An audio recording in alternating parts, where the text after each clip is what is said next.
Alright, so here we're going to review of the Denon AH-D7200. This is a $1,000 dynamic set, closed back by Denon. It used to be their flagship before they released the Denon 9200. And yeah, let's get into this. So I've had these for quite a while, and then I sold them. And then later on, I missed the sound, so I bought them again. So I've had a lot of experience with this set. I've had them for a while. I have no box, nothing like that. I do have the cable, and I will say the stock cable is pretty nice quality. You're getting very good fabric coated cable, not janky, very smooth, but it is very long, as you can see, ends in 1/4 inch, and these headphones do use dual 3.5, which is nice.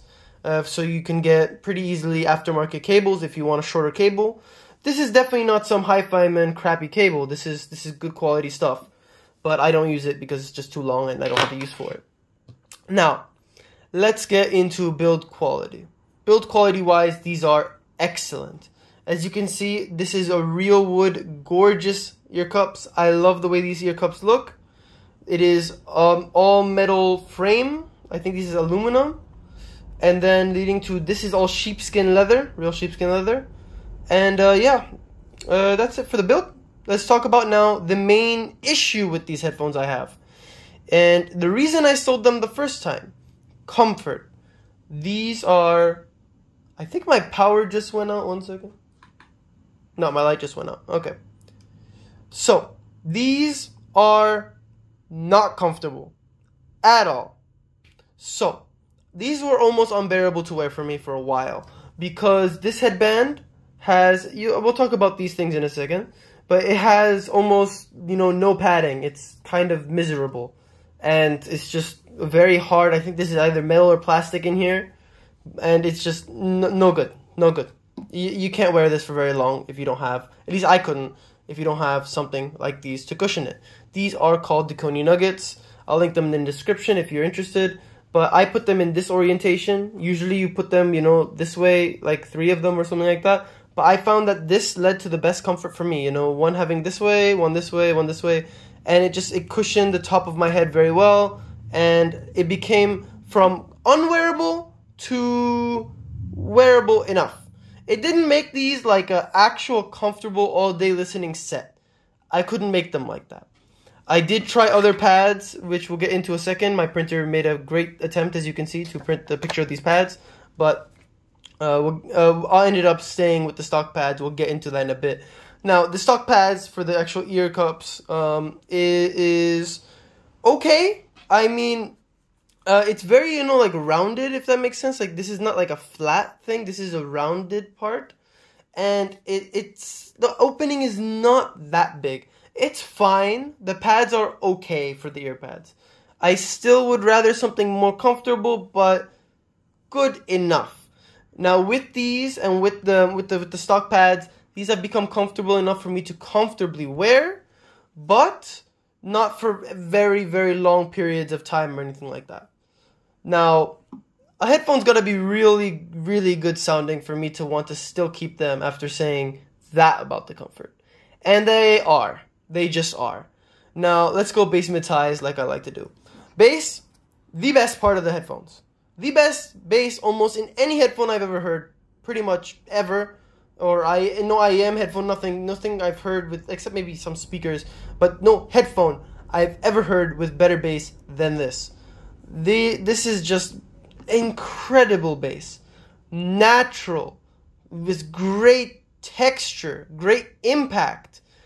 Not boomy at all. Again, very detailed bass with great extension, and it's never overpowering the mids, which we'll get into afterwards. But it's controlled. It's large sounding though. It sounds big. It sounds like the source of the bass is large, and it's texture. It's just gorgeous bass. The best I've heard on anything. Really, I could not praise the bass enough. But I recorded this the first time and ended up praising the bass for a bit too long. So we'll move on from that. Just think best bass you can imagine. That's this part. But it's not for bass heads. Like, it is for bass heads. It is for bass heads. But it's not only for bass heads, I meant to say. Like, a bass head will love this thing. They actually absolutely love this thing. But if you're not a bass head and you just appreciate nice bass, like me, I'm not really a bass head, but I just appreciate good bass, this is great. This is excellent. Because it doesn't overpower the mid-range. It complements the mid-range. The mid-range is still very forward. Now we're going into mid-range here. So we're going to go into mid-range. So the mid-range is forward, not shouty, and the bass does not overpower it. It complements the mid-range very well. Instruments are beautiful, clear, detailed. Excellent detail on these. Excellent. Right where the price is, $1,000, even maybe punches a bit above that. You know, excellent mid-range, excellent instrumentals, excellent with even electronic, amazing vocals, male, female vocals, both are done excellently on these. The vocalists tend to be a bit forward. I like it like that. But some people might not like forward vocals, and so that might become an issue if you don't like that. But I love that. Now let's get into the highs. Now the highs are where some people might not like this set. I don't know, I think my video is kind of lagging a bit. Anyway, so the highs are, well, I love the highs. I think the highs are great. They have great extension, but they are still, they don't get sibilant for me or anything like that. But I wouldn't say these are a treble head set. There are a lot of sets that do highs better than these in the price. We'll get into that. But I think the treble's done very well on here. It's controlled, it's detailed. It does lack a little bit of, like, you know, but that upper treble sparkle. But I think it does very well in the treble too. So I think this does overall all the frequency ranges excellently, but particularly the bass and the mid-range very, very well. Now let's talk about imaging and soundstage. Now, imaging, fantastic. You can really pinpoint things in the location. You can really tell exactly where everything is. Everything has great separation for the stage it's working with. We'll get to that in a second. But everything has its own place, and the stuff doesn't seem to blend together too much unless it's a very, very busy track. Then the soundstage issue comes in, because there is a soundstage problem with these. These have very, very poor soundstage. That's the main issue with the sound for me. Now, it's not a deal breaker for me, because I have multiple sets. I have some sets that have great soundstage if I really, really want that. But for you, if you plan on having just one set and you really care about soundstage, or you want to use these for gaming, forget it. Do not game with these, in my opinion. No soundstage, nothing. This is very up close to, even for a closed back. Okay, you may be thinking, well, yeah, it's closed back. No, even for a closed back, this has poor stage. I'm going to bring in something to compare it with that has a wider stage as a closed back in a second. But the soundstage is really intimate. Now, this can bring benefits for some things. Like the vocals, I find, have very clear presence because of how close it is to you. The bass has more impact because of how close it is to you. So I like that in this set, for me. But it would be nice to have some more stage. It is very, very narrow. This is your head, this is the sound. This is like IEM level soundstage in my book. Okay? Anyway, so let's talk about pad rolling for a second. I printed this terrible waste of paper and ink. My phone has 15% battery, so I have to hurry up. Now, so these fenestrated pads are the Dekoni fenestrated pads for the TH900 and Denon series. Now, the fenestrated, I tried on these, and I did heavy, extensive testing. I don't have these pads anymore. I did not like the way they sounded in comparison to the stock. We're getting into that now, but that's why pictures. So the fenestrated made things sound grainy, shouty, messy. I don't know how it messed up the sound that much. It went from something I loved to something I just hated. I couldn't wear. So the fenestrated, just forget about it. Forget about the fenestrated. That is trash. I'm not even really going to go into detail. It was just that bad. So let's talk about the non-fenestrated.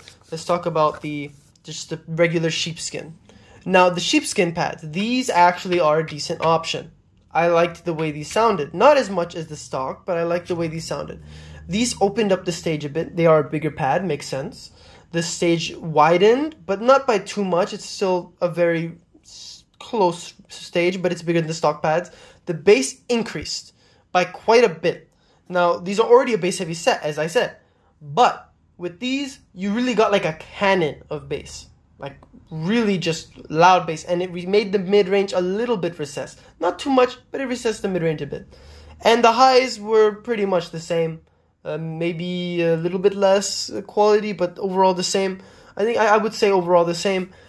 For me though, the bass was just too much. It became overbearing for these headphones, and I like the more balanced-ish nature of the stock pads, where yeah, it's strong bass, detailed quality bass that is a bit pronounced, but it's not overwhelming the mid-range, where when you move into these, it starts to overwhelm the mid-range a bit. But, oh my god, the voice crack. But if you want that bass cannon and it will give you better comfort, this is an option for you. But for me, I was not looking for that huge bass cannon completely. Like, this is still great bass, very heavy, punchy bass, but this is a bit too much for me. Okay, let's move on to comparisons now. I don't know how I'm going to fit this in the screen, but we'll try our best here. You know what? Just move that like that. My comparison for this one is the Atticus. ZMF Atticus. This one retails for around 1.1, 1.2K, I think. But I prefer, I'm just saying 1K. But I think that you could say that this is a lot cheaper because you can get these on better prices online than just 1,000. You can get them for 700, and also the used price of the Denon is usually much lower than the used price of the Atticus. But the Atticus is pretty much the only closed back within range of this price that I can compare to right now, that I have with me. Now, the Atticus is very different sounding than the Denon. Well, the Denon is very restricted in its soundstage. I really can't get a good positioning on this, but I'll just hold it like this. While the Atticus is, the Denon is really restrictive in the space, in the soundstage, the Atticus has one of the widest stages I've heard in a closed back. Excellent staging.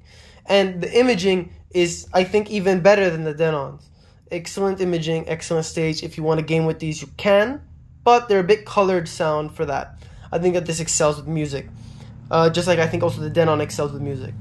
Now, bass-wise, I think the Denon outperforms the Atticus. I think the Denon has more texture, has more impact, has more punch. It's much more pronounced as well. And it's larger sounding. It's got that big sound, like the big amount of bass. Well, the Atticus does have great bass, fantastic bass. But it's coming from like a smaller source, you can imagine it. Like imagine like a smaller like thing of bass. But it's quality and it's still pronounced in the track. And it's still got its own presence, a good presence. Going to the mid-range. Now, this comes to your preference. I think that the mid-range is pushed, the vocals especially are pushed back a little bit more in the Atticus because of its larger stage, but it's still not like recessed or anything like that. It's just, it's got its own space in the stage, where the Denon is really like, the vocals are in your face, like the person is speaking in your ear, and it's like the 650 presentation style of vocals in the Denon, while this we're gonna get more of like an open back style presentation of the vocals, where it's in a wider stage, and that sounds excellent. It is excellent. I actually prefer listening though to vocals on the Denon. I find the close presentation I prefer, but a lot of people prefer the Atticus's presentation of being a bit more further away and having it more, more naturally presented than the Denon being a little bit like artificially forward. Instrumentals, I think the Atticus does win out here. I think the Atticus sounds more natural. I think that it's just the amount of space you have, especially in the Atticus, benefits presentation of multiple instruments in a track. I think the Denon still does very well, and I think detail-wise, they might be the same to the point. I actually think the Denon has more detail than the Atticus. I know some people may disagree, but I find the Denon to be a very detailed set, and I think that, especially in the bass and mid-range, might have more detail than the Atticus. But in the treble, I think the Atticus has more sparkle, and it's more detailed treble in the Atticus than the Denon. So it really is up to your personal preference. Do you want a more bass-heavy set with a very forward presentation, and very lack of stage, but very forward presentation with, I think, it's a more rounded off highs, while the highs are very heavily extended on the Atticus, in my opinion. I know people say it's warm set, but to me, I hear it with quite a bit of treble extension. Or you want the more pushed back vocals, which are more relaxed, not in your face, but also less bass. The bass is lower quality on the Atticus by quite a bit compared to Denon, to me, just because I just think the Denon's bass is some of the best you can get. I think that's what it is. And the Atticus, it has great bass, fantastic bass, but it's not the Denon 7200's bass. But also, on top of these sound differences, you are getting a big comfort difference and size difference. If you look at the Atticus's cup here, and we look at the Denon's cup, I think you guys can clearly see the difference here. And if I were to choose one to go outside with, I would go outside with the Denon. Not that I really go outside with it because of the price, but I mean, just saying, if you're interested in going outside with a headphone, I don't think I would go out with the Atticus personally. It's just too big. It's also easier to transport the Denon than the Atticus, of course. And but the comfort on the Atticus far surpasses the Denon. Though the Denon is lighter than the Atticus by a bit, the Atticus has much larger cups and a much better formed headband. The cups are quite wide and quite deep cushions. Fantastic pads, honestly. And also, by the way, great build quality on the Atticus. I'm gonna do a review on that on its own, but we'll get into that later. And then the headband is actually adjustable by bending. ZMF has his own video on that, and it's a great headband. I love the headband system that he has. And it's just overall a more comfortable experience with the Atticus than the Denon. So these are two different flavors of closed back headphones, and it's up to you what you're interested in. I hope this video helped out. If it did, please leave a like and subscribe. I know I usually don't say that, but please do so, please. Anyway, I hope this helped out. See ya.